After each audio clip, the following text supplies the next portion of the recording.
Bien, mesdames, messieurs, qui avaient l'habitude de participer à ce séminaire d'actualité durable ou les nouveaux qui nous rejoignent aujourd'hui, bonjour, ravi de vous retrouver pour cette séance de réflexion entre professionnels de la responsabilité, de l'engagement durable dans le monde économique. Et selon le format que vous connaissez bien maintenant, donc nous allons engager cette réflexion sur ce qui s'est passé depuis le mois dernier. Nous avons partagé un peu les tendances très fortes, très secouées du mouvement sur ces sujets. Et donc, nous allons porter un regard avec deux experts, comme à chaque fois que j'ai conviés, et je les remercie d'être avec nous. D'une part, Karine Hilero, qui est une très grande experte de nos sujets de reporting et de durabilité, parce qu'elle a exercé la fonction de direction développement durable chez Stellantis et PSA précédemment.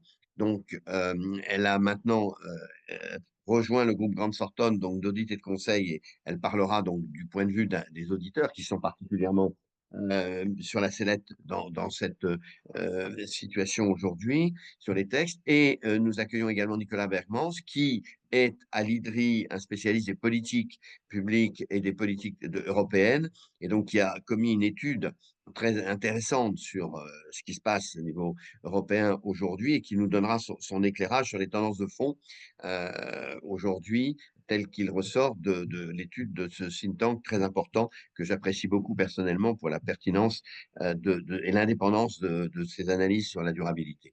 Voilà. Alors, je vous propose, dans le schéma de timing qui est proposé comme d'habitude, d'engager un petit peu en introduction le chapeau. Qu'est-ce qu'on peut noter un peu comme tendance significative euh, en ce moment? Je dirais personnellement que c'est en fait un léger retour vers une affirmation du volontaire, c'est-à-dire que, en fait, la dernière fois, on avait vu vraiment que les positions se focalisaient, se radicalisaient de part et d'autre. Je pense qu'elle tourne à un combat de valeurs, c'est veut-on ou pas arriver à maintenir un rôle de responsabilité propre au système économique. Et je dirais de quelle façon je pense que aujourd'hui ce combat de valeurs, en fait, qui est au cœur des boards, des directions d'entreprise, qui les amène à devoir choisir un peu leur camp, c'est-à-dire stop ou encore dans la durabilité, eh bien, il est en train de virer aussi avec un retournement important d'acteurs qui disent on maintient les choses. Alors, il y a eu quelques messages très importants en actualité qui, à mon avis, résument un peu ce que je viens de dire.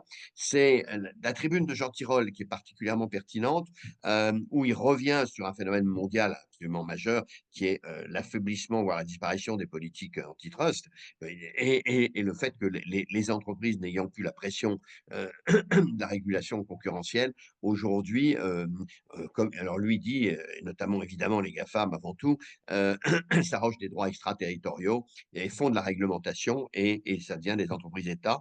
Et là, on est dans un phénomène qui est très préoccupant et qui est très fondamental, évidemment.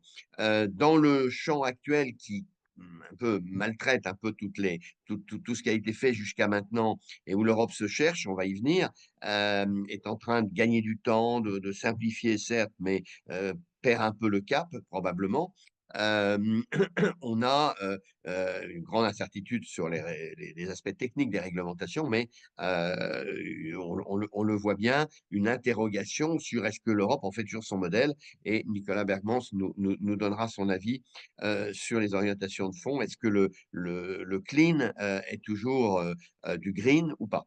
Alors, je dirais en chapeau également que il y a quand même beaucoup d'événements qui se maintiennent, qui sont là et où on voit les acteurs aujourd'hui être être particulièrement résilients sur ce qu'ils ont fait. Je l'ai constaté dans la réunion d'Ecovadis annuelle où étaient de très très nombreux acheteurs du monde entier présents pour réfléchir à la façon de maintenir dans la chaîne de valeur les efforts de durabilité.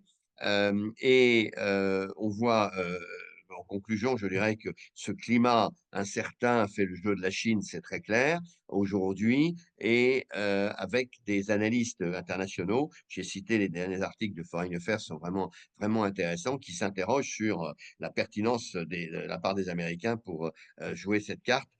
C'est le début d'un débat important, évidemment. Alors, ceci a une toile de fond qui est très problématique et qui, celle-là, est préoccupante, évidemment, c'est la maltraitance du monde scientifique, qui est en cours aux États-Unis, un peu partout, probablement aussi, et qui fait que le monde scientifique a réagi et réagit de manière importante. Il faut bien voir que, là, on perd les fondements si, on perd le sens de la science, et ce point, est à suivre avec énormément d'intérêt, de la part notamment des entreprises qui doivent garder une rationalité, absolument fondamentale sur le suivi des événements.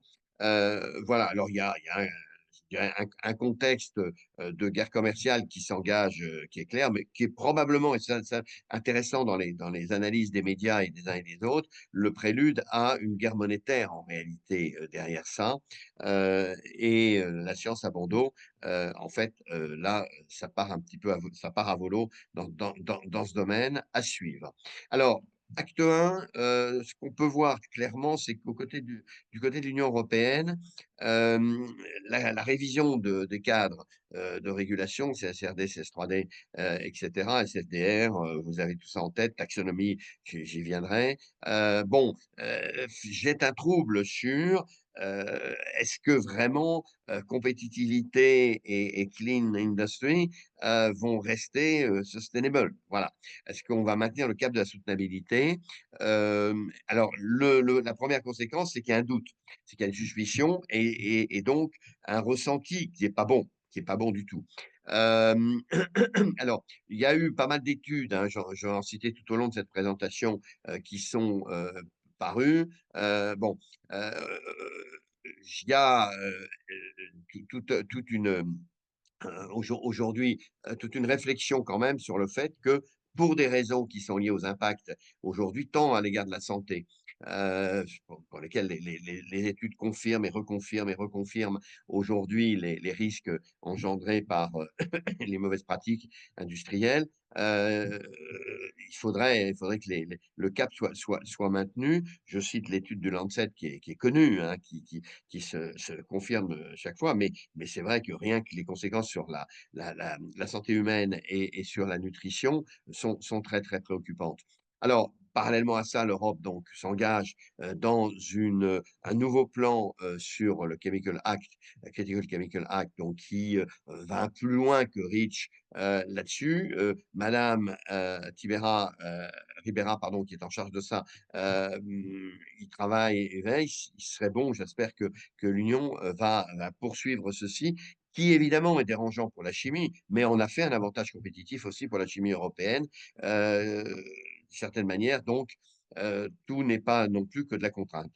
Alors, si on poursuit, sur, ce contexte européen, hem, quid du travail qui se fait sur la révision, sur l'omnibus, sur la révision, des règles de reporting, et qui ne sont que de reporting, je le rappellerai. Alors, il y a une problématique sur le report, 2 ans était normalement le projet, le Sénat français a voté, +4. Bon, je ne sais pas si ça sera repris, je ne suis pas sûr que le Parlement européen l'accepte, mais on a une question de délai là qui est, en pleine discussion. Alors, si vous voulez, je crois qu'on peut, résumer, je l'ai fait là un petit peu, mais il y aurait beaucoup de choses à dire, sur tout ça. Je crois qu'il y a une problématique qui est celle des mid-caps dont tout le monde est conscient, qu'on a pris trop vite, trop fort, et celles-là, il faut les retraiter correctement. Bon, il y a, cette question de l'extraterritorialité qui est centrale, qui a été mal abordée, qui a été mal préparée, et qui évidemment ne peut pas, s'imposer, comme ça de but en blanc. Alors l'abandon des approches sectorielles dans la CSRD, c'est très étonnant, c'est vraiment, là une concession, qui est dommageable parce qu'il est évident que c'est un appui, c'est une aide, l'analyse sectorielle, mais là-dessus Karine nous donnera son point de vue. Alors, après il y a, évidemment, la question, dans la CS3D de la pression sur, les niveaux de la chaîne de valeur, tier 1, ou au-delà. Bon, là, on limite, on facilite, on simplifie. Bon, la question, c'est qu'il faut pas empêcher ceux qui veulent faire bien de faire tout ce qu'ils peuvent faire, qu'on peut faire aujourd'hui, avec des outils adaptés, et qu'on se trompe de cadre politique, c'est-à-dire, à vouloir mettre tout le monde dans le même sac et donc dans un commun dénominateur le plus petit possible qui serait un vrai recul. Voilà. Alors, maintenant, la taxonomie a besoin d'être un peu rediscutée. C'est clair qu'aujourd'hui, elle n'est pas très pertinente telle qu'elle est mise là en place. Et alors que l'outil pourrait se justifier, mais heu, ça montre le défaut de concertation quand même qui a préludé à tout ça. Alors bon, ce qu'on constate, c'est qu'il y a une très grande incompréhension dans la société civile qui interprète ça comme un recul idéologique, un recul de la volonté et autres. Moi, je pense qu'il existe, mais il y a plus que ça. Il y a surtout, des erreurs qui sont très nettes et que porte, la commission pour l'essentiel, des erreurs de méthode, un travail qui a trop collé à ce que les Fringues a produit et qui n'a pas été assez, négocié, concerté. Bon, avec un retard à l'allumage des entreprises qui du coup, dev confrontées à l'obstacle reculent. Et puis, cette question, Karine, des audits qui se sont avérés chers et lourds, pour des raisons assez objectives du reste, hein, mais qui ont, vraiment, choqué et gêné beaucoup d'entreprises. Voilà. Alors, dans ce contexte-là, il faut pas non plus être naïf et ce n'est pas qu'un sujet technique. On n'est pas que dans des débats techniques, loin de là.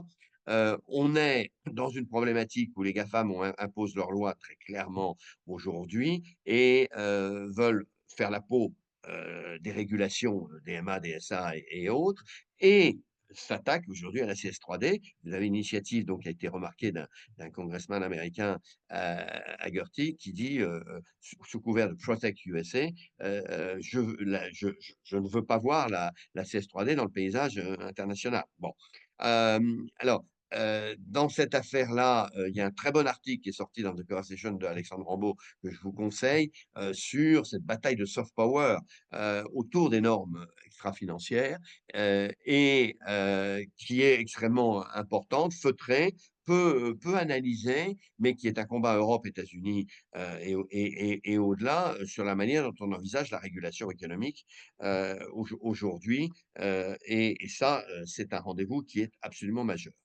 Alors, au-delà de l'Europe, ces débats de régulation, sont, des débats, sur le basculement d'un néolibéralisme qui est en fin de cycle vers un nationalisme économique qui s'affirme avec ces inconvénients, qu'on perçoit maintenant, très nettement.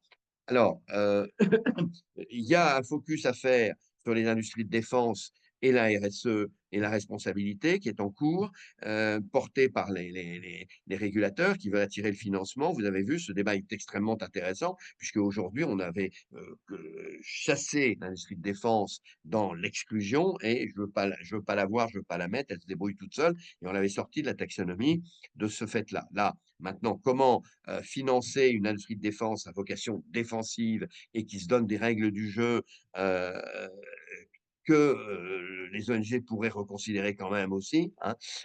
C'est un débat qu'a ouvert notamment, Euronext, puisque son indice SG40, aujourd'hui est refait et voudrait sortir, un peu permettre aux industries de défense d'accéder à des financements. C'est un enjeu collectif européen important. Donc là, on voit bien que, bon, en essayant de raisonner intelligemment, et pas de manière, doctrinaire, l'industrie de défense peut trouver sa place dans un périmètre de responsabilité qui est, recadré pour tout avec, l'avis de tout le monde.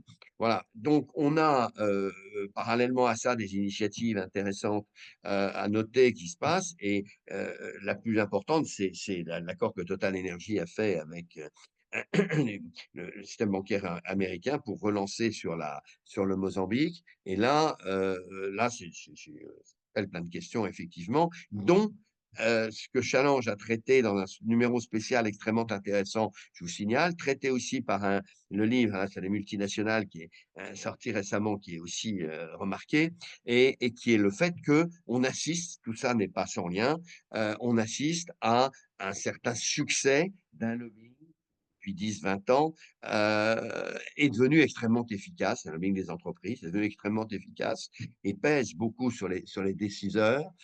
Et c'est une situation à observer qui posera un problème de régulation de ce lobbying d'une certaine manière pour équilibrer les rapports dans une vision démocratique que tout le monde souhaite quand même préserver, nous l'espérons. Alors, je vous ai mis pas mal d'études qui sont sorties intéressantes, à la fois dans Le Monde, sur ce débat de fond sur le rapport à l'écologie, qui est en mutation, la double matérialité, des études très, très sérieuses aussi qui sont faites sur aujourd'hui l'impact social, euh, le rapport de notre affaire à tous et tout. Bon, je veux simplement signaler quelques éléments qui sont intéressants sur le terrain du social, où on voit que ça progresse pas tant que ça. On a tendance à dire le social c'est réglé, il y a et tout. Ben, on voit bien que sur la question de la parité, ben, elle reste lourde. Et que sur les questions aussi, il y a, et on n'en sort pas sur la question du zéro net, artificialisation nette. Là-dessus, on ne cesse de revoir les choses. On n'arrive pas à nourrir bien ce concept de sobriété foncière. Ça, c'est un sujet préoccupant. Alors, j'avance vers la conclusion pour donner la parole à nos experts. Et je voudrais terminer un peu sur le débat qui est en train de s'installer, un peu le résumé d'une certaine manière. Alors, il y a tous ceux qui aujourd'hui, je dirais, autour du volontaire, défendent la RSE telle qu'elle est, en disant, mais simplement, il suffit de démontrer aux entreprises que ça leur est bénéfique et que c'est utile pour elles. Moi, personnellement, là-dessus, avec beaucoup d'autres experts engagés, considère que, attention aux erreurs au contresens, la RSE n'a pas été inventée pour faire plaisir à l'entreprise. Elle a été inventée pour protéger des impacts sur la société. Et donc, il ne faut pas perdre va perdre le fil et il faut considérer que c'est pas, même s'il y a un débat très profond, je vais y venir sur le business case, c'est pas simplement en disant mais vous y trouverez à long terme, etc., tous les avantages qu'on connaît. Non, c'est quelque chose qui doit simplement trouver un accord avec la régulation. Et évidemment, si cette régulation fiche le camp, ça devient un fardeau pour l'entreprise et le débat est là. Donc, je tire la sonnette sur la manière dont le raisonnement est en train de partir un peu ici et là, sans réflexion, me semble-t-il, suffisamment poussé. Alors, je dirais, ça n'empêche pas, encore une fois, on le voit que les industries vertes progressent très fortement. Les statistiques de Bercy là-dessus sont claires. C'est le secteur qui a le plus progressé en France.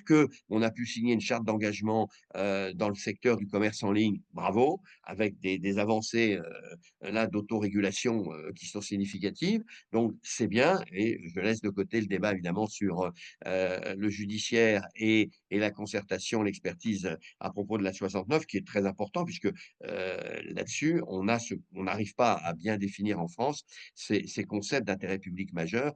Qu'est-ce qui peut empiéter sur les enjeux d'environnement versus les enjeux de développement et comment cet équilibre peut s'améliorer. Voilà. Alors, cela étant dit, ce qui est clair, je vais terminer un peu là-dessus, c'est quand même, on n'échappera pas à une réflexion sur le business case RSE. Ça, c'est très clair. Qui n'est plus celui uniquement de la finance. Vous accéderez mieux à un certain capital. Celui-là, il ne fonctionne plus de suffisamment convaincante, mais qui doit se retrouver dans un deal public-privé qui est à inventer. Et à mon avis, c'est le débat là autour duquel on pourra refonder une dynamique à laquelle les uns et les autres aspirent. Je signale toujours quelques études ou livres qui sont sortis. le livre blanc très intéressant du secteur de la distribution, là, des enseignes, qui méritent un intérêt. Le livre de Michel Madré, bien connu par les, grands experts de l'environnement sur cet enjeu de démocratie environnementale et puis le rapport de plus du Shift qui poursuit son chantier, heu, de programmation de la transformation, ce qui touche là à la question de la formation, permanente, formation continue et qui est particulièrement intéressant. Alors voilà, quelques tendances donc que j'ai relevées de cette actualité et maintenant, je vais, passer la parole pour qu'ils commentent et qu'ils nous éclairent de leur point de vue d'experts dans ce contexte, actuel à la fois, Nicolas Bergmans d'abord et puis à Karine Hidero ensuite, sur la façon dont, Nicolas, vous qui travaillez à l'IDRI, qui est un chercheur pointu sur les politiques, industrielles européennes, de nous dire comment vous voyez cette mutation en cours, je dirais stop ou encore quoi, qui est en train de se mettre, de se remettre un peu, sur des bases, de retrouver un équilibre et à travers quelques questions donc, sur, le rapport aux entreprises, comment vous jugez les choses et ensuite nous demanderons à Karine du point de vue de l'entreprise, avec la où elle était et avec lesquelles elle travaille, comment elle voit, aujourd'hui ce contexte et son application.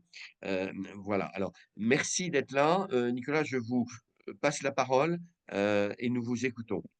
Merci Patrick et merci beaucoup pour l'invitation. Je suis très content d'être ici pour présenter les travaux. Je vais dire deux mots sur Oui, d'où je parle.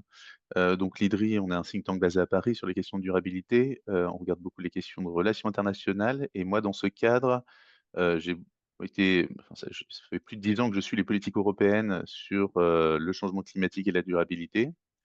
Et on vient de lancer, il y a, enfin, à la moitié de l'année dernière, en juin dernier, une nouvelle initiative qui s'appelle Nouvelle politique industrielle, puisqu'en fait, les mouvements qu'on observe aussi au niveau européen, sont extrêmement intéressants, mais ils sont aussi, heu, enfin, ils font symétrie avec d'autres évolutions dans d'autres géographies qui nous intéressent aussi, particulièrement. Je ferme la parenthèse, mais évidemment, n'hésitez pas à regarder notre site internet, pour suivre, ces travaux. Alors vous m'avez demandé de commenter, l'actualité européenne et finalement ce nouveau deal, qui est proposé, par la Commission européenne, qui, fait suite aux dernières élections et cette évolution du green vers le clean. Je pense qu'il y a 2 choses qui sont importantes à rappeler. C'est que, on a vu monter, hein, ce sujet de la compétitivité depuis un moment. Il était vraiment au cœur de la campagne électorale. Il était au cœur des réflexions déjà avant les élections passées. Il faut savoir que la 1re, fois que le mot de Clean Industrial Deal a été prononcé, eh bien, c'était dans le cadre de la déclaration d'Anvers, qui a plus d'un an maintenant et qui était portée par des acteurs industriels et des syndicats, dans un contexte où l'industrie européenne était,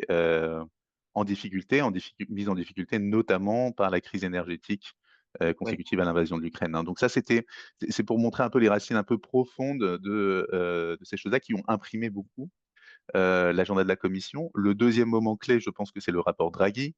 Le rapport Draghi qui mettait un accent assez important sur l'importance d'avoir une stratégie industrielle beaucoup plus articulée au niveau européen, en tout cas, et qui clairement, enfin, un tiers du rapport est sur comment combiner compétitivité et décarbonation.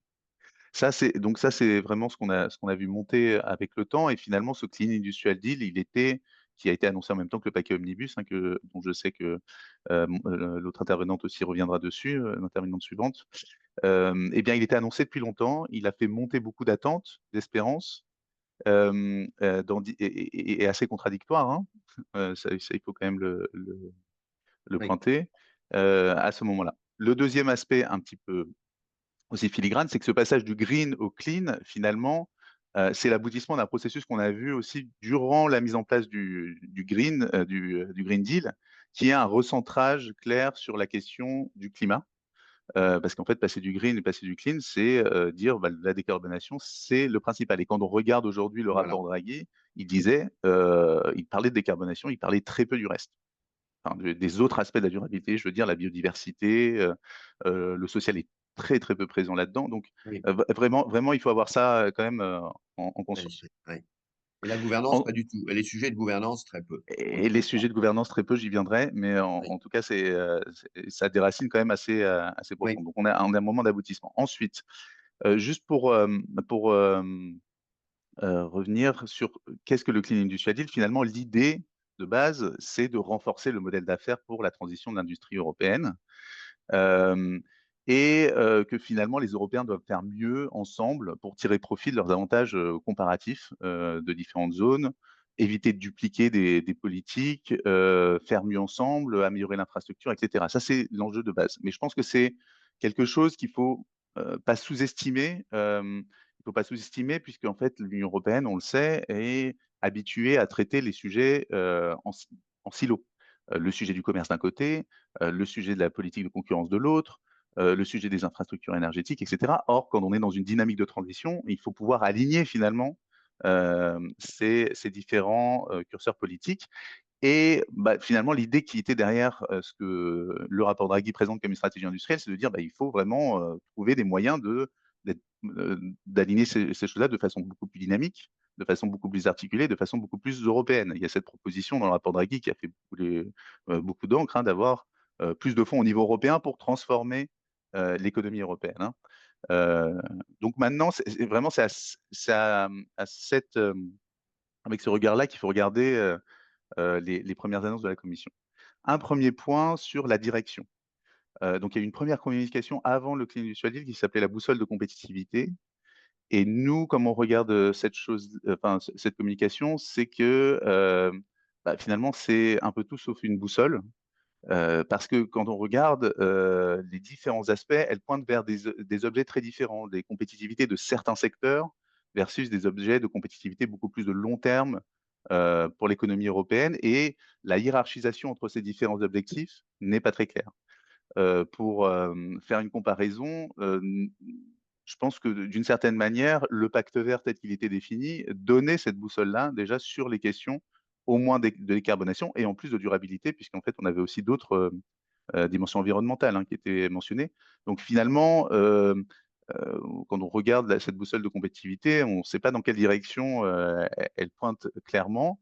Il y a différents axes, hein. Il y a l'axe de simplification, il y a l'axe, décarbonation et cetera. Mais franchement, on peut se poser la question. Donc ça ne clarifie pas très bien, quelle est la direction, en tout cas, du projet, européen, à venir. Donc c'est là où c'est intéressant de regarder en fait le document de communication du Clean Industrial Deal, qui est un document finalement qui annonce aussi des initiatives à venir, des initiatives législatives, des modifications dans le mode de fonctionnement de décision sur, les fonds pour, l'industrie et cetera. Hem et donc là, on a quand même un peu plus d'éléments sur lesquels s'appuyer. Déjà, un premier point qui me semble, important, c'est qu'en tout cas à ce stade, on a toujours une référence claire aux objectifs de décarbonation et même une mention de l'objectif 2040 qui est encore en discussion, à -90, qui on attend encore la proposition de la commission. Donc pour l'instant, ça reste, on reste quand même sur cette ligne de décarbonation. Un deuxième point qui me semble intéressant, notamment dans le contexte actuel, on y viendra, c'est une montée presque au même niveau de la question du renforcement de l'économie circulaire, dont on sait qu'elle a beaucoup heu vertu. de Oui, vertu. pertinence et d'avantages pour les questions de durabilité. On a des objectifs, alors aspirationnels, très ambitieux quand même dans la communication. On parle d'augmenter, les taux de circularité des matériaux de 11,8 à 24 à l'échelle de l'Union européenne entre maintenant et 2030. Donc en fait, quand on regarde des objectifs comme cela, la première question qu'on se pose, on n'a pas fait ce calcul-là, mais c'est à quel point ils sont réalistes aussi? Parce qu'un des gaps comme ça demande beaucoup de transformation en tout cas et une multiplication par 3 du chiffre d'affaires de l'économie circulaire en Europe d'ici 2000. Donc en fait, vraiment, il y a des objectifs assez forts qui sont annoncés sans être contraignants encore. Donc on pense peu à la gouvernance de ces choses-là, mais en tout cas qui donnent une espèce de direction, enfin une direction qui est intéressante et qui permet aussi de raccrocher d'autres aspects de durabilité, par là. Ensuite, je pense qu'il y a à la fois des propositions intéressantes et des choses qui sont, enfin qui pour l'instant sont un peu au milieu du gué en termes d'ambition. Les choses qui sont un peu au milieu du gué, c'est tout ce qui est fait autour de la question de l'énergie, où on sent bien que, l'Union européenne en tant que telle se limite à ce qu'elle peut proposer dans la limite de ses compétences et que beaucoup de choses dépendent des États. On peut penser notamment, par exemple, à la tarification de l'énergie. On a une communication sur, comment rendre les prix de l'énergie abordables, mais finalement, les leviers sont principalement du côté des États membres. Donc on est beaucoup, à l'exception d'un plan d'action sur les réseaux européens, on est beaucoup sur des recommandations vis-à-vis des États européens et on le sait, ce type de communication ont marché, lors de la crise énergétique, mais finalement, Mmh, mmh. rien ne garantit qu'elle donne, des effets. Le deuxième aspect qui est un petit peu décevant, en tout cas pour l'heure, c'est le volet financier. Parce qu'on a un chiffre de 100 milliards qui a été annoncé sur l'investissement, mais finalement, quand on regarde un petit peu derrière, c'est de la réallocation de fonds existants, de l'anticipation de fonds futurs de revenus du marché carbone, et on compte sur des contributions volontaires des États membres pour financer des actions communes sur l'industrie en Europe. Donc il y a relativement peu d'argent frais. On renvoie aussi à la question du fonds de compétitivité qui sera défini dans le cadre du prochain cadre financier pluriannuel. Donc voilà, on renvoie vers ça, mais pour l'instant, on a relativement peu de choses. Et les choses qu'on a, sont vraiment axées sur l'encouragement, enfin l'aide à l'investissement dans les nouvelles industries. Mais il y a peu de clarté sur les besoins en infrastructure ou les besoins même de réallocation de fonds ou de soutien pour des régions ou des industries qui sont affectées par la transition, qui est quand même un facteur, enfin, un facteur qui peut être, et qui peut être bloquant dans la transition quand on a des régions qui sont affectées, comme on peut penser aux régions charbonnières, mais en fait, à terme, il y a beaucoup d'autres sites industriels qui vont devoir se transformer massivement, qui vont avoir des impacts sur l'emploi, et cetera. Et donc, du coup, on va avoir besoin aussi de fonds pour gérer ces effets-là. Et donc, pour l'instant, en fait, les propositions sont vraiment au milieu du gué. Un aspect quand même qui me semble pour le coup assez intéressant, c'est qu'il y a un axe clé sur la création de ce qu'ils appellent les marchés pilotes. Donc l'idée, c'est de travailler en fait à la sécurisation de débouchés pour les produits verts. Je trouve que c'est assez intéressant, c'est très demandé par les industries, en tout cas les industries les plus vertes, celles qui cherchent à investir là-dedans. Et finalement, derrière, c'est l'idée de, par exemple, proposer des taux d'incorporation minimum de certains matériaux à condition qu'ils soient verts, de travailler à des obligations de renouvellement, par exemple, de flotte de véhicules qui seraient plus verts pour les entreprises privées et de travailler sur la question de la commande publique.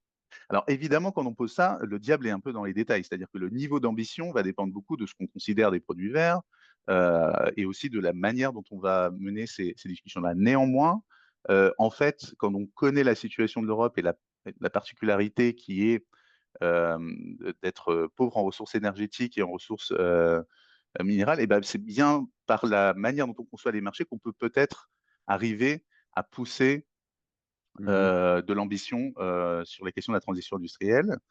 Un dernier point quand même, on est dans une ambiance et dans une toile de fond qui dit beaucoup un ras-le-bol de la régulation en tant que telle. Et donc là, on est en train de proposer des modes de régulation des marchés. Donc il faut Oui, voir comment on arrive à naviguer oui, c'est assez euh, contradictoire, effectivement, c'est assez dans ce cadre-là. contradictoire. Ce que je trouve intéressant, c'est que les acteurs économiques le poussent. En tout cas, il y a pas mal de pousser d'acteurs économiques sur ce plan-là. Pas tous évidemment, mais ceux qui ont le plus intérêt. En revanche, il y a quand même cette toile de fond. Et ça, il faut le prendre en Mais compte. Et du coup, Nicolas, les acteurs économiques ont toujours été contradictoires. C'est je prends l'argent quand on me la donne, mais surtout m'embêtez pas et laissez-moi faire ce que je veux. Ça, c'est un raisonnement bien connu. je ne contredirai pas ce point-là. Mais c'est normal. Mais, enfin, ce Oui, que je veux dire, c'est pas nouveau, mais en tout cas, il y a de la volonté politique. Et puis surtout aussi, quand on voit les réactions des États membres sur ce volet-là, beaucoup d'États membres le mettent en avant. Cette question des marchés pilotes, etc. La France le pousse. Elle voit comme un moyen, par exemple, de généraliser peut-être son éco-score sur les véhicules, etc. Donc, il va y avoir du grain à moudre mmh, mmh, dans mmh. ce volet-là qui peut être intéressant. Oui, Euh, Dernier point. Alors, je reviens sur en fait, finalement ce que aussi nous disent les responsables à la commission, les responsables politiques qui sont attachés à ces questions de durabilité. Elles nous disent quelque chose quand même qui doit interroger, c'est qu'aujourd'hui, les voix qui manquent dans le débat et ce qui fait qu'on on est quand même dans une situation où la volonté politique est de moins en moins affirmée pour les questions de durabilité, c'est que on n'entend pas les entreprises qui, à un moment donné, demandaient cet agenda-là. On les entend moins. on les entend un peu sur certains marchés, comme je disais sur les marchés pilotes et cetera, mais sur l'agenda global, en fait, finalement, c'est des voix qui sont beaucoup moins présentes. Je me souviens très, très bien de dans mes discussions avec des personnes à la commission, l'ambiance est complètement différente et donc ça peut Mmh. poser question. Oui, Je pense que sur cette question, dernier point, peut-être avant de passer la parole, sur la question de la compétitivité et durabilité. Donc on le sait, hein, cette opposition, elle n'est pas automatique. Mais il y a beaucoup d'acteurs qui font cette opposition, enfin qui jouent cette opposition entre compétitivité et durabilité. Et finalement, ce qui est derrière, c'est la capacité à envisager les choses sur le long terme, à parler des questions d'innovation, de qualité de vie, et de productivité de long terme associée à la disponibilité des ressources, à la qualité du travail, et cetera. Et à côté de ça, on a aussi, l'objet très, terre à terre de la compétitivité, qui est la compétitivité d'un secteur économique aujourd'hui, qui est dans un contexte de compétition internationale et qui demande, de l'aide parce que, oui, il est mis en compétition. Je pense que oui, l'ambiance de fond, oui, qui est très marquée par l'urgence, les crises, en fait, on sort d'une période et on est encore dans une période, pardon, on rentre dans une période de crise différente avec les questions de sécurité, mais on sort d'une période de gestion de crise permanente qui rend toujours difficile, en fait, d'avoir, ce point de vue un peu de long terme sur ces questions de oui, compétitivité. Il y a quand même des différences de point de vue assez importantes, hein, en fonction des États membres, même, où on voit que les États nordiques sont plus allant sur ces questions de très long terme et on a d'autres États qui défendent et c'est plutôt de défendre leurs champions. Donc il y a une tension, hein, quand même dans le système européen, on va dire, à ce oui. sujet-là. Et hem, le dernier point, c'est que maintenant, en fait, l'irruption et la montée de la question de la sécurité peut aussi être une opportunité pour trianguler, en fait, cette, difficulté, d'où placer le curseur Oui. entre, durabilité et compétitivité. Pourquoi?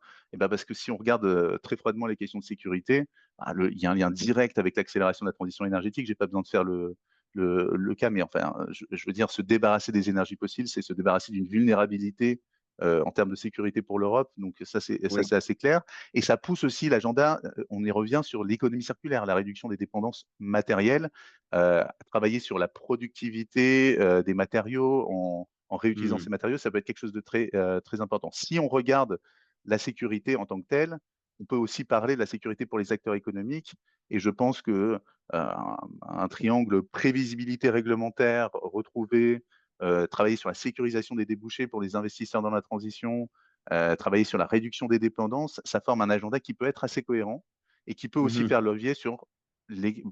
enfin, faire office de levier sur les questions de durabilité qui, on le sait, sont beaucoup moins, à l'agenda, Mais ce qui est aujourd'hui.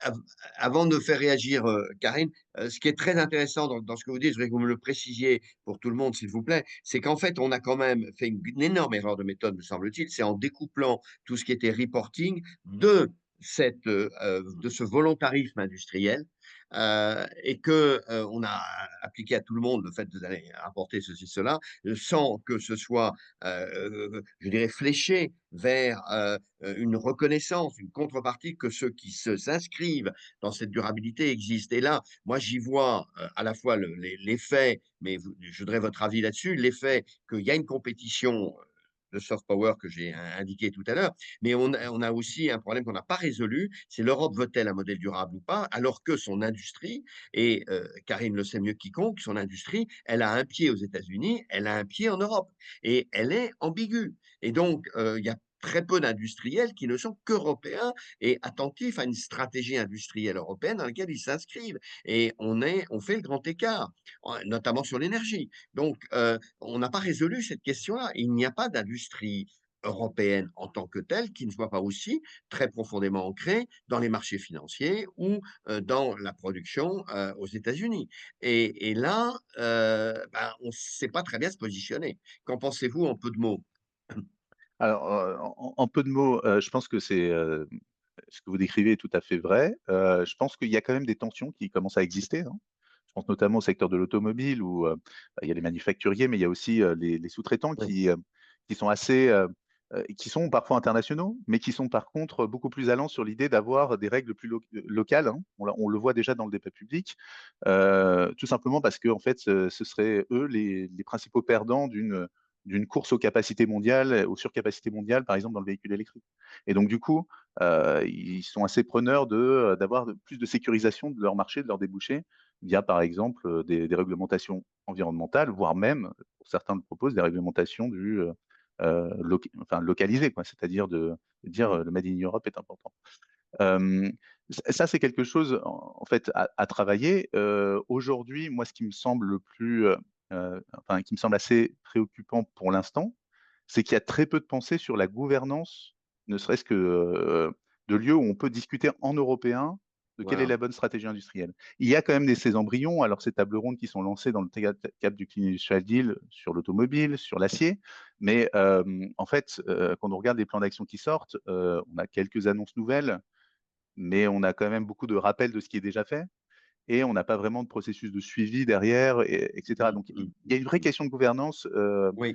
qui me semble tout à fait intéressante sur comment les Européens cherchent à résoudre ces trade-offs en interne, qui seraient nécessaires aussi pour, finalement structurer une industrie qui puisse peut-être à terme plus liée, aux intérêts des territoires européens. Alors, on répondra aux questions tout à l'heure à 12 heures après que Karine donc ait pu réagir. Karine, ce sont des débats que vous connaissez très, très bien. Allez-y, qu'en pensez-vous? Je vous laisse maintenant, avec votre casquette ex-Stellantis et aujourd'hui Grande Thornton, comment vous voyez un peu, ce constat et les lignes de progrès derrière, les lignes de fuite qui nous permettraient d'en sortir? Bonjour et merci de m'accueillir, Patrick. Merci Nicolas pour ce partage. Alors, moi, je suis effectivement désormais, j'ai rejoint le cabinet Grant Thornton début janvier, après avoir passé beaucoup d'années en corporate, donc dans le secteur automobile, c'est vrai, mais j'ai plus envie de dire dans le secteur de la mobilité, tellement il a changé et tellement il est devenu autre qu'une simple industrie lourde comme il était au début. L'avantage de ce secteur de la mobilité, c'est qu'il rassemble effectivement toutes les problématiques de l'entreprise mondiale, de l'entreprise dépendante de ressources qui n'existent pas sur le sol européen, et de la nécessité de faire face à des enjeux climat dans un contexte où le prix de la montée en alignement avec des objectifs tout à fait nécessaires n'est pas forcément aligné avec les capacités et le pouvoir d'achat des clients. Donc, c'est vraiment la confrontation de toutes ces trajectoires qui s'opposent, qui met en lumière peut-être et qui est peut-être un bon exemple, un très bon exemple pour expliquer pourquoi il y a ce rejet des réglementations, en tout cas cette forte opposition des réglementations. Alors, j'ai rejoint Grant Thornton après ces années de pratique opérationnelle en corporate pour faire de l'audit et du conseil RSE avec une vision, c'est une vision très orientée performance. Mon expérience m'a appris que la performance RSE est quand même un excellent bouclier contre les errements des crises multiples que les entreprises sont amenées à rencontrer. Pour ma part, je ne pense pas qu'il y aura à nouveau de la stabilité. Je pense qu'on est parti pour un monde qui ne va jamais se stabiliser. Et donc, cette perspective-là, au lieu de nous angoisser, devrait être au contraire une perspective qui nous invite à réfléchir sur nos fondamentaux. Et quand on est une entreprise, le fondamental, c'est quand même d'être conscient, et c'est ce que je répète souvent, hein, d'être conscient de la réalité du monde. La réalité physique, déjà, celle du changement climatique, et c'est celle que les assureurs nous rappellent, la réalité sociale, avec les impacts de certaines activités sur les populations, mais aussi les enjeux d'inégalité à l'échelle du monde ou à l'échelle des territoires, et la réalité économique avec la forte dépendance de certaines entreprises à certaines matières. Vous avez cité tout à l'heure des matières premières qui sont nécessaires aux batteries électriques, effectivement, qui n'existent pas sur le sol européen. Donc, c'est avec cette vision de recherche, de performance et d'identification précise de nos risques et de nos dépendances qu'on arrive à faire son chemin dans ce monde instable. Alors, Omnibus vient questionner la qualité des travaux réglementaires antérieurs ou de la pertinence des travaux réglementaires antérieurs, mais confirme un point, c'est l'approche en double matérialité. Et cette approche en double matérialité, même si elle paraît complexe, j'en conviens, est quand même une pierre angulaire qui garantit aux entreprises qu'elles n'auront pas été aveugles sur une partie de leur champ de risque et qu'elles auront aussi, par la même occasion, identifié leurs dépendances et aussi, de façon beaucoup plus positive, leurs opportunités. Donc cet outil-là est, de mon point de vue, un outil fondamental pour et ce n'est pas un outil que l'on pourrait qualifier de développement durable ou seulement RSE si on avait cette vision très étroite de la RSE, que je sais, très nous n'avons stratégique. plus, mais en tout cas, c'est un outil absolument stratégique et c'est la première brique qui permet aux entreprises de bien identifier le meilleur chemin, le chemin le plus raisonnable en tout cas pour elles. Donc, dans le cadre de la révision Omnibus, avec mon expérience et ce que je vois chez nos clients, effectivement, il est vrai que les textes étaient écrits de façon très complexe, qu'ils sont difficiles à comprendre, et que cette difficulté de compréhension des textes et du volume également de données attendues, parce qu'on a laissé croire à beaucoup d'entreprises qu'on attendait d'elles 1200 data points, tout cela a convergé vers beaucoup de bruit et forcément beaucoup de rejet des textes réglementaires. Beaucoup ont oublié qu'on a ce filtre qui est très très utile, qui est le filtre de l'analyse de double matérialité, et qu'après avoir fait passer ce filtre-là où on a identifié les seuls sujets qui sont matériels, on a un deuxième filtre qui est d'identifier seulement les thématiques, les points de données qui sont matériels. Mais Donc, Karine, on est très loin des 1200. vous conviendrez qu'il y avait dans cette affaire beaucoup de mauvaise foi des uns ou de l'incompétence. Moi, je vois un très grand industriel exemplaire, Michelin pour un exemple, ils ont 10 enjeux critiques. 10. Oui, voilà. Quoi? Donc, effectivement, on a, grâce à cet outil de double matérialité, en le réexpliquant calmement Voilà. à nos interlocuteurs dans les entreprises, finalement, alors on avait mal compris, on avait mal interprété, soit, mais on se rend compte que il n'y a pas 1200 informations à communiquer et seulement les informations qui sont vraiment matérielles et d'ordre stratégique pour les entreprises. Et on redécouvre du coup, maintenant que, voilà, que tout est remis quelque part en question, que finalement, cet outil de double matérialité que l'on conserve est un outil qui est fort utile. Alors après, sur comment les entreprises réagissent maintenant face à ce turmoil, entre guillemets, d'évolution possible réglementaire avec, donc vous avez vu, 3 approches. Une approche stop the clock pour décaler dans le temps l'application de la directive. Une approche qui est une directive content qui remet remet en cause en fait la rédaction et qui vise à une simplification des standards, et un troisième axe qui est de revoir la taxonomie. Alors, dans le cadre de mes travaux antérieurs au MEDEF, où j'ai présidé le groupe de travail sur la CSRD, alors entre la position de départ il y a très très très longtemps et ce sur quoi on a abouti, qui est le texte actuel, déjà je suis le témoin vivant du fait que beaucoup de choses ont été rationalisées. Alors, il y a encore une marge de progrès, ça c'est indubitable. Il y a la nécessité d'être, je pense, plus clair dans la rédaction, parce que tout ce qui est interprétation provoque de l'angoisse et donc du rejet. Et donc, on oublie pourquoi on fait les choses, on s'arrête simplement au fait qu'il y a une lourdeur réglementaire. Donc, rationaliser est indispensable, écrire plus clairement est, de mon point de vue, encore plus indispensable, parce qu'il ne faut pas perdre de vue que ce sont des outils qui sont utiles et qui doivent rester utiles aux entreprises. Surtout pour vous, auditeurs, et pour vous, auditeurs derrière. Et alors, pour les auditeurs, mais j'ai envie de dire que c'est surtout, plus que l'auditeur, l'audit qui compte. À quoi Mmh. sert un audit? Ben, un audit, ça sert à arriver devant ses interlocuteurs, quand on est une entreprise, avec des données qui ne seront pas questionnables ou questionnées.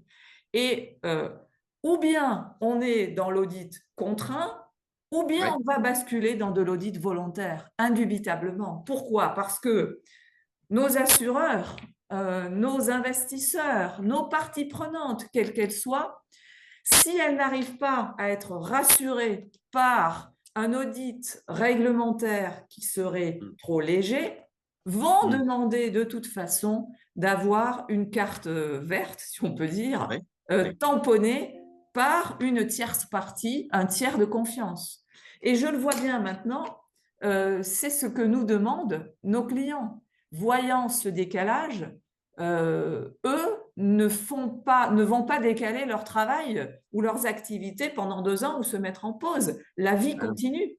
Le tampon de l'auditeur, il est nécessaire dans la vraie vie. Ça n'est pas juste pour décorer un rapport un état de durabilité. Il est nécessaire pour aller Avancer. chercher un green bond, pour lancer un sustainability linked loan.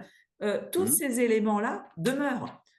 D'autre part, la réalité physique du monde et la pression climatique s'imposent aux entreprises, quel que soit le résultat d'Omnibus. Je me souviens que quand on a travaillé sur la première version, la version actuelle de la CSRD, j'ai entendu à juste titre dire que ça n'est pas la CSRD qui allait nous protéger du changement climatique. Non, mais ce n'est pas non plus la révision de la CSRD qui va y parvenir. Donc, il faut continuer à travailler sur ces fondamentaux. Les messages que nous faisons passer aux entreprises, c'est ne vous mettez pas en pause parce que la vie économique continue et votre chemin pour protéger votre performance économique reste à trouver dans un monde qui va rester incertain. Il n'y a pas de raison à très court terme qu'on voit ces crises se calmer. D'autre part, gardez votre élan pour celles qui sont déjà très engagées et qui ont Oui. de bonnes performances. Ne tuez pas cet élan. La performance RSE, entre guillemets, et la performance économique vont de pair. On travaille en RSE sur de la dépendance, sur des risques de dépendance C'est ça. qui sont clés. Et je me rends compte que beaucoup d'entreprises, dans le cadre du travail qu'elles ont fait sur leur analyse de double matérialité, lorsqu'elles ont bien fait ce travail d'identification de leur dépendance, en ont déduit des décisions à prendre ou ont d'ores et déjà pris des décisions sur leur supply chain. Donc, on est sur de l'outillage. Certes, les outils doivent être améliorés, clarifiés, moins interprétables, ça c'est vrai, mais Ça. on est quand même sur de l'outillage au service de la performance des entreprises. Et c'est l'axe que je développe avec nos clients. C'est ça qui est Oui. important. Oui. Ce que je constate, c'est que nos clients ne disent pas stop, n'ont Oui. pas posé le crayon. Ils Voilà. demandent une adaptation du plan de travail, puisque pour ceux qu'on appelle la vague 2, ils ne vont pas venir l'année prochaine pour Oui. un audit, mais ils vont venir vers nous pour des audits volontaires ou Ça. pour des revues critiques. Enfin, vous voyez, sur un axe un petit peu différent. Et c'est ce que nous sommes en train de développer avec eux. La vie ne s'arrête pas, au Ca contraire. Au contraire. Karine, ce qu'on faisait avec la DPEF, on a fait ça pendant des années avec la Effectivement, DPEF. effectivement, effectivement. On l'a fait. Ce que je pressens aussi, c'est que le rating qui avait, les agences de rating qui avaient peut-être moins la cote l'année dernière, puisqu'on s'attendait à une avalanche d'indicateurs désormais Oui. directement comparables, avec moins d'indicateurs potentiellement, elles vont devoir ou elles vont être à nouveau sollicitées par les parties prenantes pour rejouer le rôle qu'elles avaient avant Mais ouais. oui, d'échelle de comparaison et de Ouais. mise en comparaison des Mais vous entreprises. touchez là un vrai grand sujet qui rejoint l'analyse de Nicolas sur les produits gaziers. L'Europe et la Commission n'a pas réfléchi intelligemment à cette question du rating. On a laissé le marché partir dans tous les sens avec une multiplicité des ratings. Et aujourd'hui, ils sont assez peu lisibles les uns les autres. Alors, on va accorder plus de confiance à X ou Y, mais vous ne pouvez pas savoir, mon entreprise est-elle durable? Personne n'est capable de vous le dire aujourd'hui sur le marché. Personne. Mhm. Et Ouais. donc, là, cette réflexion sur vraiment le fin du fin de l'audit, c'est-à-dire un rating qui permet de se situer, elle n'est pas faite parallèlement. Elle devait découler du fameux point d'accès européen et tout. Oui, Et oui. je sais pas si vous allez pousser en ce sens, mais je pense que la remise en cause par les acteurs du rating est absolument fondamentale. Il faut que eux-mêmes soient utiles et pas simplement chercher à multiplier des points d'entrée business. Enfin bon, ça va pas. Ça va pas. Mhm. Mhm. Heu et c'est là où aussi les financiers jouent à le jeu. Donc, est-ce que vous êtes d'accord pour conclure avant que Nicolas Herman ne fasse circuler les questions et ne vous interroge plus précisément sur les questions des participants? C'est est-ce que quand même, Karine, y a-t-il pas une nécessité de réécrire précisément le business case? Car une entreprise a besoin d'un business case sur cette activité-là, qui Oui, n'est oui, pas absolument. Oui, oui, oui, tout à fait. et donc, c'est quoi la vraie raison et la contrepartie qui va pousser? Moi, il me semble qu'on ne peut pas échapper à cette interrogation aujourd'hui, mais je vous le soumets. Mhm. Oui, oui, non, mais tout à fait, vous avez raison. Euh, En tout cas, en conclusion, Oui, ce que je peux partager de la tendance actuelle, oui, c'est que personne ne pose le crayon. Les entreprises ont très bien, compris que il en va de leur survie, que d'identifier leurs risques, leurs dépendances et leurs opportunités, qu'on appelle ça RSE ou omnibus ou autre chose. exactement. On est en train de toucher au réacteur de l'entreprise.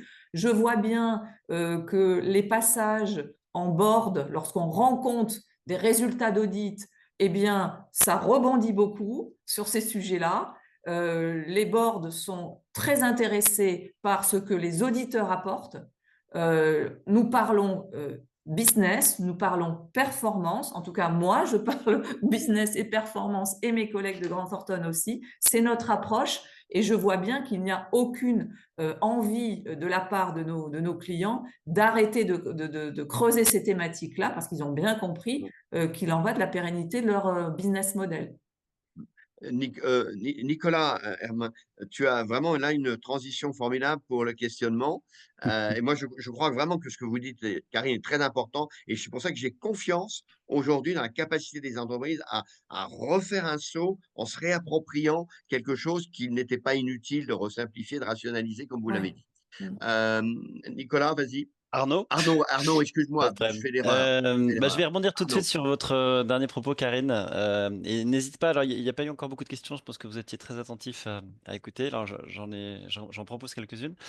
Mais Karine, alors bon, vous dites que vous constatez une prise de conscience dans les boards ou les directions que vous avez, euh, enfin, auxquelles vous avez été confrontés. Euh, c'est pas forcément le message qu'on entend de façon généralisée. Est-ce qu'il y a pas un effet de taille? C'est-à-dire que j'imagine que Grant Thornton est peut-être plus en prise avec des très grosses organisations qui ont une certaine maturité, qui se sont peut-être posé un peu plus de questions depuis plus longtemps. Et donc, n'y a-t-il pas aussi, et est-ce que le risque de la CSRD nouvelle version Omnibus n'est pas d'accentuer la RSE à deux vitesses entre des grands groupes qui sont partis depuis 15-20 ans, qui ont compris qu'il y avait des sujets, qui ont des moyens conséquents aujourd'hui, des équipes importantes, et puis un tissu économique plus large qui va de la toute petite TPE à une ETI, qui elles sont beaucoup plus en retard, qui ne vont pas être concernées par cette nouvelle CSRD et qui pourraient ne pas voir le coup parti et qui aujourd'hui ont du mal à comprendre et être convaincus de l'intérêt de vraiment investir des moyens sur la durabilité. Alors, la vague 1, c'est celles qui ont passé les audits, c'est effectivement les grandes entreprises, hein, c'est ce qu'on appelle la vague 1. Mais là, il y a la vague 2 qui s'est préparée, en fait. Oui, Pendant toute l'année dernière, les entreprises plus petites que la vague 1 ont commencé à travailler. Et ce sont elles qui nous disent, alors, on ne vient pas vous solliciter pour un audit réglementaire, parce qu'effectivement, cet audit réglementaire, il va être décalé dans le temps. Mais en revanche, on vient vous solliciter pour des revues critiques, pour de l'audit blanc, pour du conseil, pour de l'accompagnement. la vie ne s'arrête pas pour ces entreprises-là. Parce que c'est quand même assez illusoire d'imaginer que seules les très grandes entreprises avanceraient sur ces sujets-là et que les autres ne seraient pas conscientes de la réalité du monde. Non, c'est pas vrai du tout. Les autres entreprises aussi sont également en compétition et veulent faire valoir leurs avantages compétitifs, protéger leur modèle d'affaires. Elles sont dans une compétition économique aussi. Donc, dès que les responsables de ces entreprises ont bien compris qu'on n'est pas dans du tick de box, alors c'est pas du tout l'approche de Grant Thornton, la tick de box, et je peux en témoigner parce que j'étais avant cliente de Grant Thornton, donc on n'est pas du tout dans cette approche-là. Dès lors qu'on est en train de parler business et performance, réduction de l'exposition au risque, identification des opportunités, identification des dépendances pour y remédier, on est en train de parler à des responsables d'entreprise qui sont souvent, en vague 2, très souvent les propres propriétaires de ces entreprises-là et qui ont vraiment aucun intérêt à ce que ces sujets ne soient pas regardés ou qu'on reste aveugle sur ces sujets-là. Oui. Je voudrais faire réagir Nicolas Bermond sur ce que vous venez de dire parce que, Nicolas, est-ce que c'est pas ces sujets-là de régulation pour les entreprises l'exemple parfait d'une méthodologie européenne qui est vraiment au bout du rouleau? D'un côté, la Commission relaie une partie de la société, enfin des États, on va dire, et une vision extrêmement normative. Le Parlement, lui, relaie notamment les ONG et tout ça converge vers des compromis et on n'est pas parti ensemble de qu'est-ce qu'il serait bon de faire pour améliorer la durabilité de l'économie. On est parti de compromis politiques entre des forces qui cherchent les unes à empiéter sur les autres. Enfin, moi, je le vis. Et je trouve que du coup, les résultats qui en découlent sont toujours de mauvais compromis. Qu'en Mais, pensez-vous? ouais, alors bon, je pense qu'il y a une partie de, enfin, je pense qu'il faut s'interroger là-dessus, en partie. Je pense qu'en fait, le sujet aussi dépasse ce dossier Oui, de la CSRD et très clairement, parce que les attentes sur les simplifications réglementaires, en fait, on l'a vu, elles n'ont pas attrait seulement aux questions de reporting financier et de création de ces, enfin de ces directives-là. oui. On a des sujets de type différents textes ont amené à différents types de définitions de l'hydrogène, par exemple. Et tout ça participe à une ambiance qui est et qui pointe, je pense, sur des vrais enjeux de simplification. Enfin, la simplification, je pense, ne peut pas être juste écartée en disant ce n'est pas un enjeu, c'est de la dérégulation. Il y a des acteurs qui jouent la simplification pour la dérégulation, ça c'est clair, on le voit. Mais il y a quand même un enjeu de simplification du corpus législatif européen. Et tout l'enjeu, peut-être maintenant, ce serait aussi de trouver, en tout cas, suffisamment de poids politique et de faire peser pour orienter vers ce qui est de la simplification intelligente pour la transition, d'une certaine manière. Enfin, moi, je me souviens d'une discussion. Le pacte vert a en législation secondaire, c'est-à-dire en acte délégué, mis dans les tuyaux plus de 400 textes différents. Donc c'est quand même, il y a un aspect, Oui, il faut quand même oui. regarder dedans s'il n'y a pas des objets qui peuvent être simplifiés, notamment quand ça touche directement au modèle d'affaires de certains secteurs. Euh, Ça m'inspire aussi, je pense que ce sujet a été relativement mal posé, et notamment mal posé par le rapport Draghi, parce qu'on était vraiment sur on sait il y a un sujet de simplification, mais en fait, on va regarder l'Europe vis-à-vis du reste du monde en termes de nombre de textes proposés, etc. En fait, ce qui importe, c'est la qualité du texte. Ça, c'est très clair dans ce que dit Karine. Je pense, c'est la qualité de ces législations. Et c'est très difficile d'apporter des indicateurs. Et une fois qu'on a posé ces indicateurs quantitatifs, on arrive avec des objectifs politiques, par exemple de réduction de moins de 25% des reportings, etc., mais qui finalement, très concrètement, ne disent pas grand-chose sur la qualité de ce qui sera en sortie de ces processus-là. Et donc, du coup, c'est vraiment, en fait, juste, il faut s'investir sur ce sujet de simplification, parce que sinon, on pourrait très bien sortir de là avec juste des textes, des reportings en moins, mais pas du tout Ouais. plus de Éviter les clarté sur la mots-clés. direction. Voire des regroupements encore moins compréhensibles. Ouais. tout à fait. Arnaud, Oui, question? alors j'aurais une question sur une interrogation sur l'influence du monde économique sur la production réglementaire, en Europe en tout cas.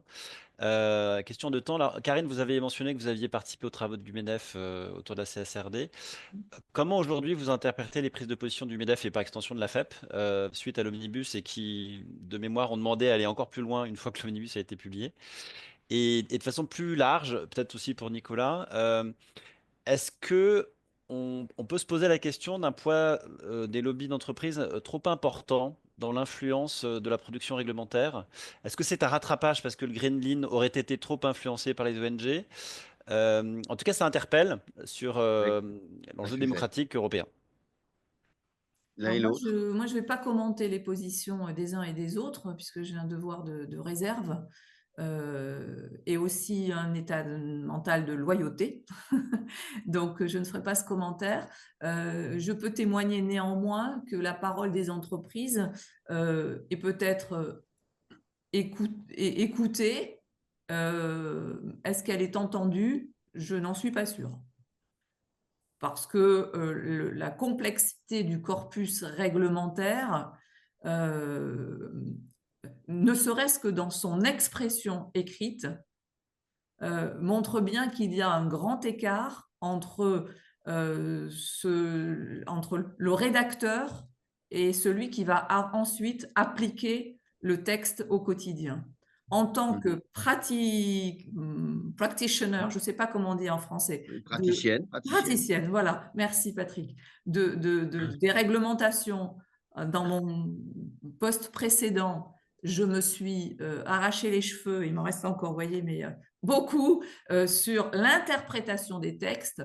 Quand on se dit que pour un texte réglementaire, il faut des application guidance, il faut des FAQ, il faut des interprétations de FAQ et que ces éléments sont distillés au fil de l'année, alors même que vous êtes en train d'interpréter vous-même et d'appliquer ces textes, c'est que quelque part, dans la conception même de ce que c'est qu'une législation, on a quand même une complexité à ôter à ce niveau-là. Quand on dit nul n'est censé ignorer la loi, mais tout le monde est censé la comprendre.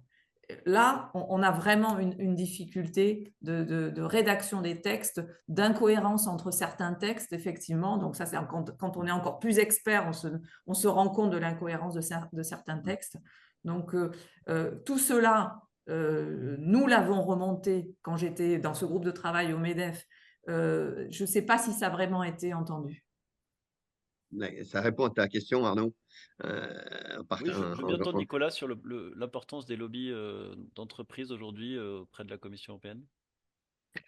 Oui, non, c'est un bon point. Je pense que c'est alors ça a toujours été d'une certaine manière vrai que les entreprises sont entendues à Bruxelles et est-ce qu'elles sont plus entendues, moins entendues qu'avant? Oui, je pense qu'on est dans une phase où les entreprises sont plus entendues que pendant le Pacte vert.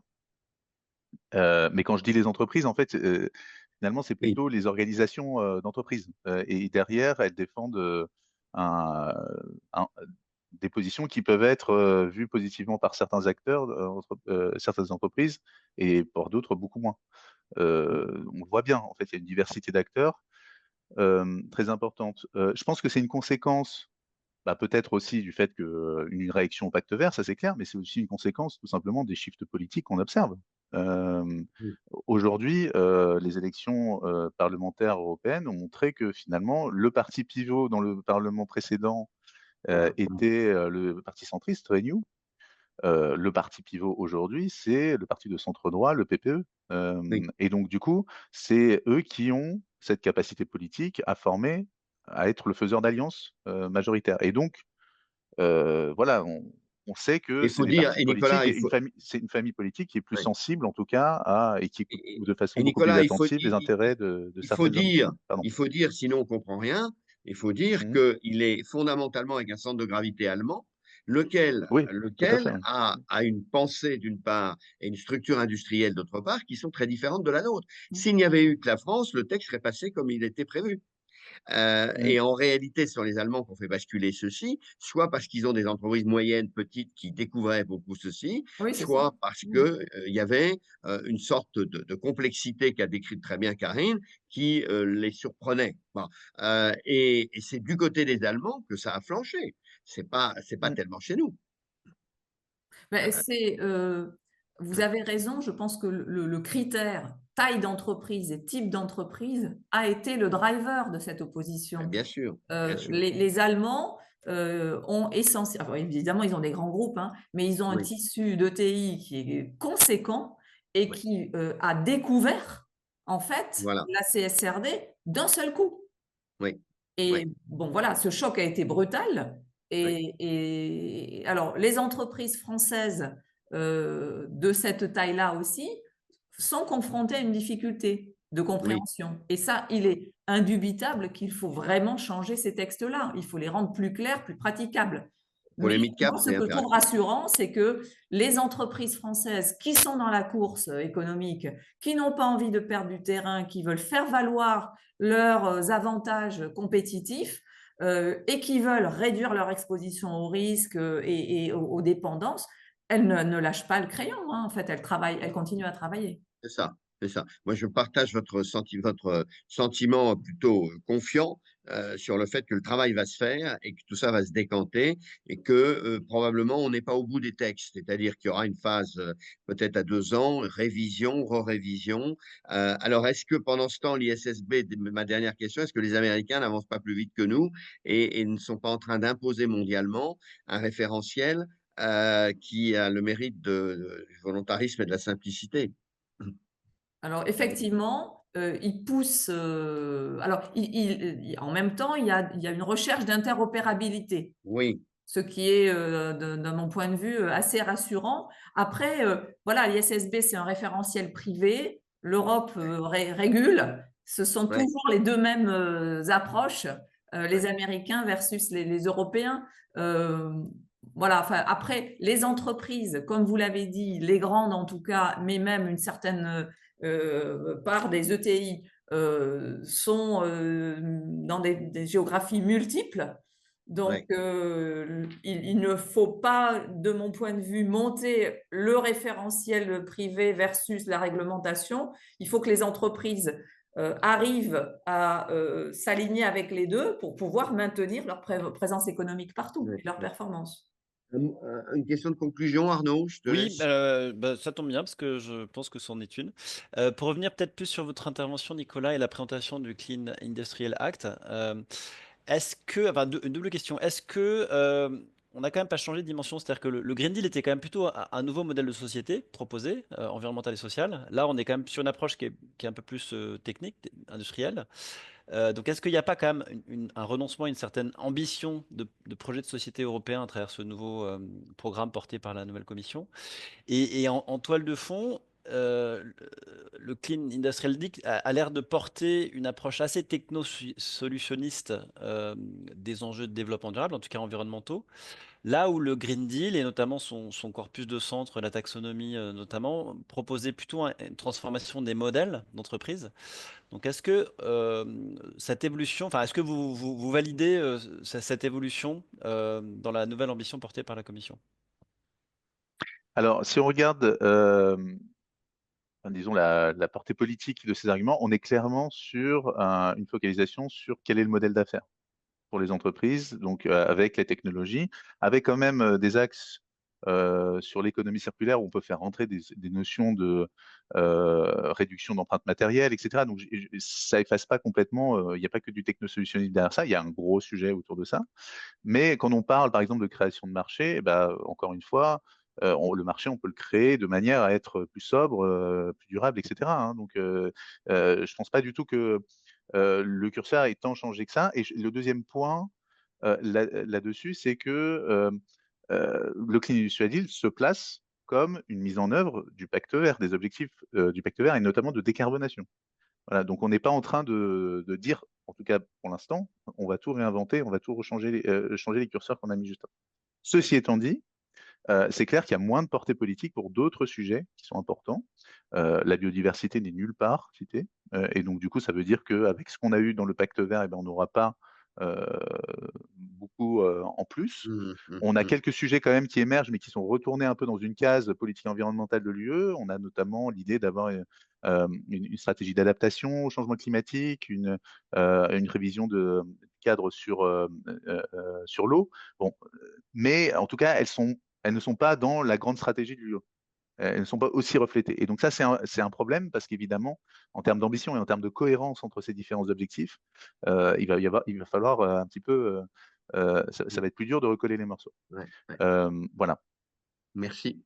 Heu, donc merci à vous 2 de vos éclairages très très complémentaires, très pertinents sur ce qui se passe aujourd'hui et je retiens ceci, ce que j'avais mis en chapeau de cette actualité, le fait que dans ce débat de valeurs, de modèles, eh bien, il y a des acteurs qui s'engagent, qui tiennent bon, qui, sont certes pragmatiques et volontaristes et donc c'est là-dessus que, on peut continuer de progresser tous ensemble. On se retrouvera le 18 avril. N'hésitez pas à nous faire part de vos remarques et à aller sur le replay et autres. Et nous sommes heureux de pouvoir vous aider comme ça à partager un peu des questions que nous nous posons tous en tant qu'acteurs sur cette complexité de la durabilité et les défis qui sont devant nous aujourd'hui. Merci à vous tous. Bon week-end. À bientôt. Merci beaucoup. Merci beaucoup. Merci.